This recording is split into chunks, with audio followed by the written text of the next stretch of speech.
Hello friends, how are you? Welcome back to my channel. Myself Surabhi and our today's topic is deductions under section 80AA of income tax act. जब भी बेटा जी हम deductions पढ़ते हैं तो हम सबसे पहले हम क्या करते हैं, who is the eligible assessee that who can claim deduction under this specific section, that is 80AA. तो very first question is who can claim 80AA deduction. तो हमने क्या बोला इसमें कि deduction under section 80A can be claimed by individual and HUF. So there were two assessees. कौन से assessee हैं? Section 80 TDA deduction is available to an individual and HUF. Both are the eligible assessee who can claim deductions under section 80AA. Next is, can NRIs avail a deduction under section 80AA?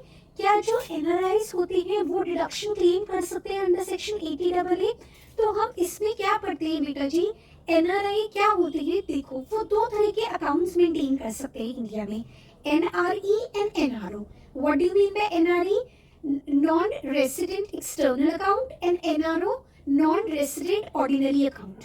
ठीक है, तो हमने बोला जो non resident ordinary account होता है ना, उसकी डिडक्शन आप 80AA में क्लेम कर सकते हो, क्योंकि नॉन रेसिडेंट एक्सटर्नल अकाउंट तो टैक्स फ्री होता है इंडिया में. ठीक है, so let's read it. Yes, the NRIs can avail a deduction under section 80AA. ठीक है, NRIs अवेल कर सकते हैं deduction under section 80AA. It is relevant to note that NRIs are allowed to open only two types of accounts in India.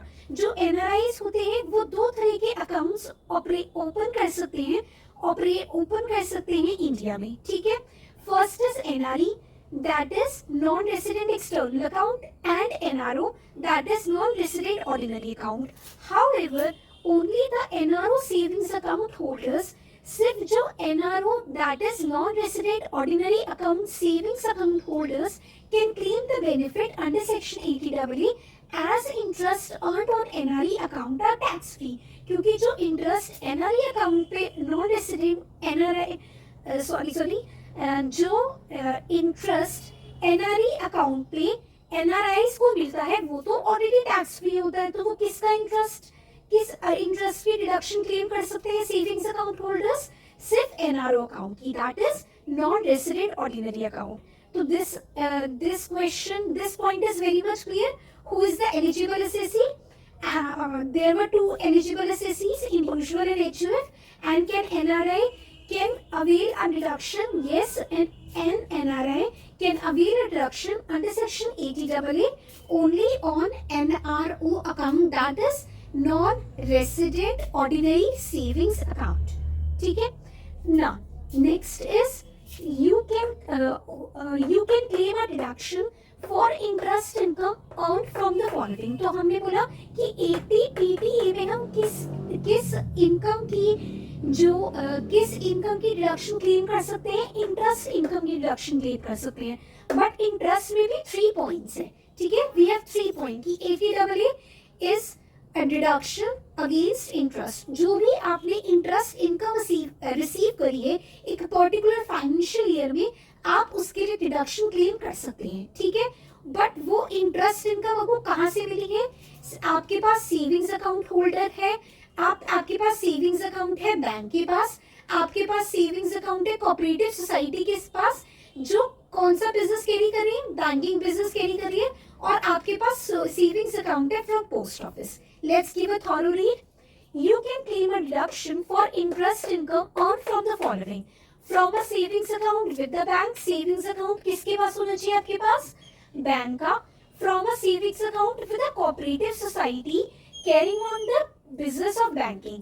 आपके पास savings account है किसी ऐसी cooperative society का जो कौन सा बिजनेस कैरी कर रही है? Banking business. And from a savings account with a post office. ठीक है, सेविंग्स अकाउंट आपके पास किसके पास है? पोस्ट ऑफिस के पास. Next is interest income not allowed as deduction under section 80AA. कुछ इंटरेस्ट इनकम होती है बेटा जी जो अलाउड नहीं होती है डिडक्शन के लिए अंडर सेक्शन 80AA. ठीक है, the deduction under section 80AA shall not be allowed for. इन तीनों पॉइंट्स के लिए आपको डिडक्शन अलाउड नहीं होगी इवन तो आपने इंटरेस्ट इनकम अर्न करी है. First is interest from fixed deposit. अगर आपको इंटरेस्ट मिला है क्योंकि आपने कुछ फिक्स डिपॉजिट करवाया बताओ, तो उसका इंटरेस्ट एलिजिबल नहीं है डिडक्शन के लिए। इंटरेस्ट फ्रॉम रेकरिंग डिपॉजिट, अगर आप रेकरिंग डिपॉजिट आप करवा रहे हैं उसके इंटरेस्ट की भी डिडक्शन अलाउड नहीं है। And any other time deposit, या फिर कोई आपने इसके अलावा कोई अदर टाइम डिपॉजिट करवाया हुआ है।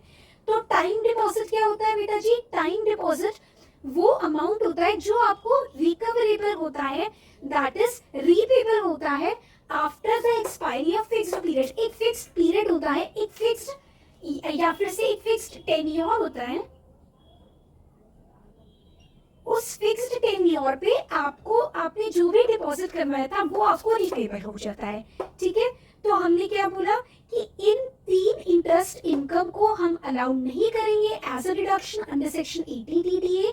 कौन सा? अगर आपको इंटरेस्ट मिला है फ्रॉम फिक्स्ड डिपॉजिट, आपने कोई इंटरेस्ट इनकम अर्न करी है फ्रॉम रेकरिंग डिपॉजिट, या फिर कोई एनी अदर टाइम डिपॉजिट। ठीक है, next point is maximum deduction allowed under section 80 DDA। देखो बेटा जी, मैक्सिमम डिडक्शन कितना अलाउड है? 10,000 अलाउड है। अगर किसी पर्टिकुलर असेसी ने पूरे एक फाइनेंशियल ईयर में लेस देन 10,000 का इंटरेस्ट इनकम अर्न करी है, तो पूरा की पूरा जितना उसने अर्न करा है पूरा की पूरा अलाउड हो जाएगा एज अ डिडक्शन। बट अगर मोर देन 10,000 इंटरेस्ट इनकम किसी पर्टिकुलर फाइनेंशियल ईयर में अर्न करी है, तो इंटरेस्ट इनकम को रिस्ट्रिक्ट कर देंगे टू एन अमाउंट ऑफ ₹10,000। 10,000 तक की डिडक्शन अलाउड होगी, उसके बाद जितना भी अमाउंट होएगा वो आपके लिए टैक्सेबल हो जाएगा। अब हमने बोला कि मान लो एज इन इंडिया, या हमने बोला कि ना देखो हमारे पास 2-3 अकाउंट्स खुले हुए हैं, तो हमें गवर्नमेंट ने क्या बोला, अगर आपके पास मल्टीपल अकाउंट्स हैं, ठीक है, और मल्टीपल सेविंग्स अकाउंट्स ही हैं, तो आप क्या करो, आप उन अकाउंट्स का इंटरेस्ट एक्यूमुलेट करके फिर आप डिडक्शन क्लेम करो कि बैंक ए से मुझे इतना इंटरेस्ट आया, बैंक बी से मुझे इतना इंटरेस्ट आया, बैंक सी से मुझे इतना इंटरेस्ट आया। फॉर एग्जाम्पल लेट्स से तीनों का कंबाइन मिला के मुझे 12,500 इस इंटरेस्ट इनकम अर्न हुई है इस पर्टिकुलर फाइनेंशियल ईयर में। तो हमने बोला बट हमें डिडक्शन अंडर सेक्शन 80 DDA कितना अमाउंट का होगा?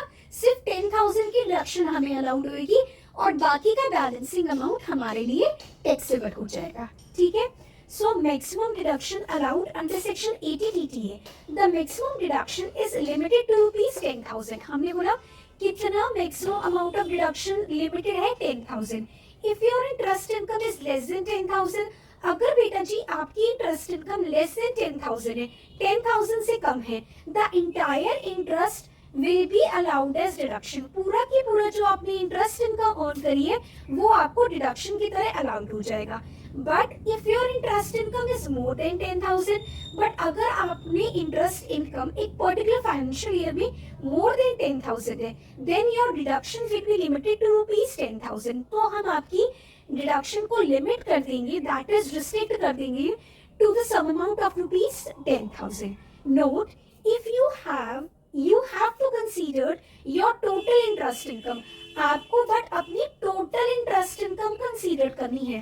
Total interest income from all banks, जो आपको सारे बैंक से मिल रही है। In case you have multiple accounts, अगर आपके पास मल्टीपल अकाउंट्स है, जैसे कि हमारे एग्जाम्पल में आपके पास 3 बैंक अकाउंट थे और तीनों ही सेविंग्स अकाउंट थे, तो आपको टोटल इंटरेस्ट इनकम आपको अपनी कैलकुलेट करनी है from all these respective banks, जितने भी 3 रिस्पेक्टिव बैंक्स थे हमारी एग्जाम्पल में, इन case you have multiple accounts. ठीक है, तो पॉइंट नंबर 1 हमने क्या बोला बेटा जी कि 80 DDA में कौन डिडक्शन क्लेम कर सकता है?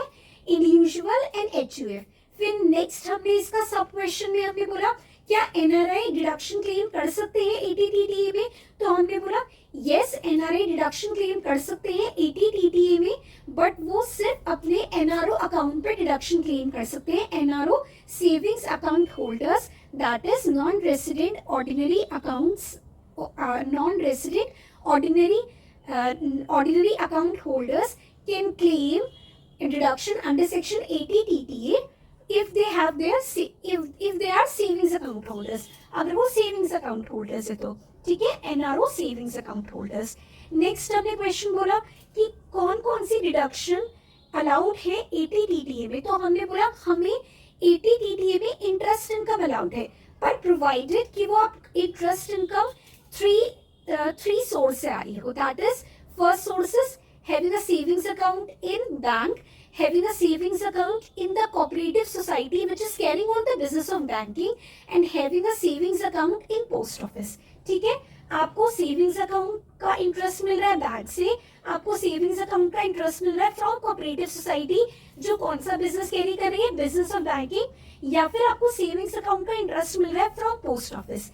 This is also important question. कौन सी इंटरेस्ट इनकम अलाउड नहीं है as deduction under section 80 DDA?